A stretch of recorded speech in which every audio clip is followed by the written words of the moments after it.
அத்தியாவசிய பொருட்களை இலவசமாக கொடுங்க. ஆடம்பர பொருட்களை கொடுக்காதீங்க. எங்களுக்கு இலவசமாக எது தேவை தெரியுமா? கல்வி இலவசமாக கொடுங்க, குடித்தண்ணீர் இலவசமாக கொடுங்க, மருந்து மாத்திரை ஆஸ்பத்திரி அது இலவசமாக கொடுங்க, டிரான்ஸ்போர்டேஷன் இலவசமாக கொடுங்க. எங்களுக்கு இலவசமாக நீங்கள் எதுவுமே கொடுக்க தேவையில்லை. எங்கள் எல்லாருக்குமே வேலை வாய்ப்பு கொடுங்க. எங்களுக்கு தேவையான விஷயங்கள் நாங்களே வாங்கிக்கிறோம்.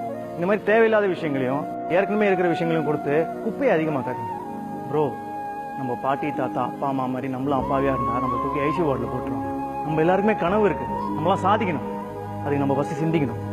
அதிகாரம் இப்போ நம்ம கையில் இருக்கு. எலெக்ஷன் மூலமா நம்ம எல்லாருமே சேர்ந்து சிந்திச்சா நம்மளால கண்டிப்பா சாதிக்க முடியும்.